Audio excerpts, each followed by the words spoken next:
I found a ridiculously cheap way to get into retro gaming, and it's called the SUP. But is it worth it? Or is it too good to be true? Welcome to Billboard.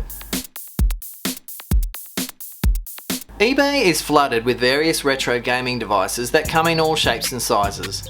But the SUP instantly stood out for me because of its ridiculously low price. The SUP boasts that it's a rechargeable handheld retro game console with 400 built-in games. 400 games for less than 20 Australian dollars. That's less than like 1,000 Russian rubles, I think. It even allegedly comes with an AV cable that allows it to connect to a TV. The SUP that I went with came with a choice of 5 colours.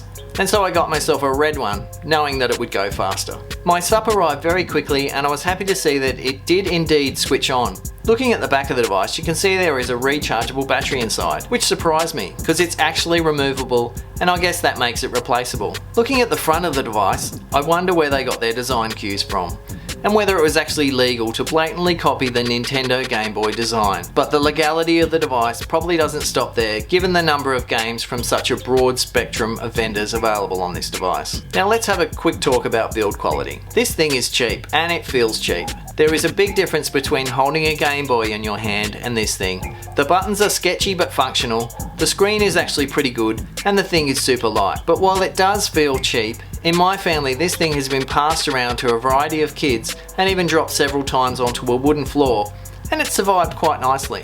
So let's switch it on. The first thing it asks you to do is select Chinese or English. The first negative I have about this device is that it doesn't remember your setting, but that's not the end of the world as it's just a couple of clicks. The thing you might notice about this device is the sound is quite tinny, but it doesn't feel out of place given the 8-bit sounds associated with 8-bit games. There is a volume control almost hidden down the side, so you can set it to be annoyingly loud or super quiet. So let's take a look at some of the games that are available. As you can see, there are a bunch of classics right off the bat. There's an initial cluster of Mario games, then there are other classics like Bubble Bobble, Robocop, Mortal Kombat, Spider-Man, Defender, a bunch of Donkey Kongs, F1 Race, both Galaga and Galaxian, Karateka, my favourite, Lode Runner, Pac-Man, 1942, Arkanoid, Bomb Jack, Spy vs Spy, a weird 8-bit version of Angry Birds, and about 300 odd games that I've never heard of, and I'm yet to be bothered trying out. In fact, it wasn't until about the 300 mark that I noticed some of the games repeating, which I know is a criticism of these types of devices. I expect they are different variations of the same games, but don't quote me on that. For me, there were some obvious absentees like Asteroids, Frogger, and Space Invaders. Unless of course they are there but sitting under some other name for licensing reasons. If you've played them and you know what they're called, please let me know in the comments. As I said, the buttons are a bit flimsy, but all the games are definitely playable. Plugging into the TV was not an issue given the supplied plug.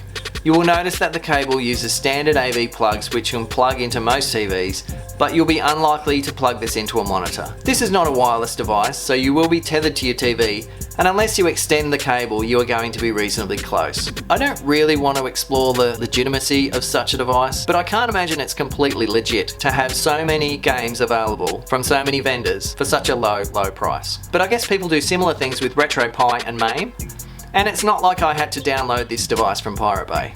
Maybe we should just leave it there. But this does lead me to another negative about this device, and I think this would apply to almost any multi-game device. And that is, when you are spoilt for choice, it kind of ruins some of the fun. Maybe I'm old school and remember saving up for a game, and then playing it to death and being completely high on endorphins and sometimes adrenaline. Maybe it's like the excitement of going to the movies versus watching something on Netflix. Too much choice can be less exciting for some reason.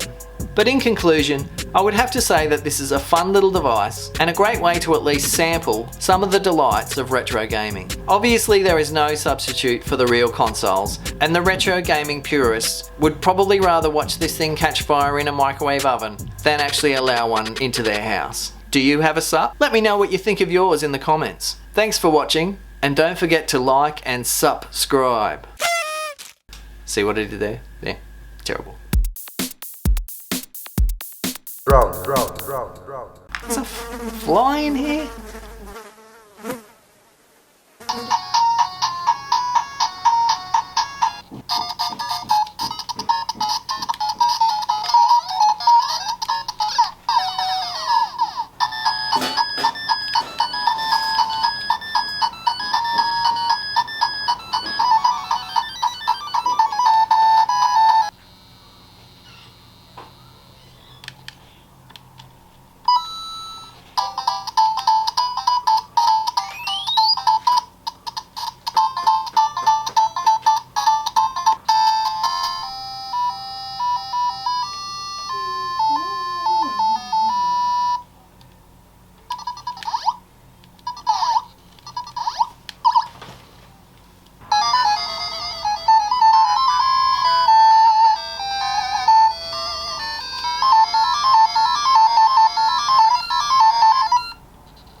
pronounce that?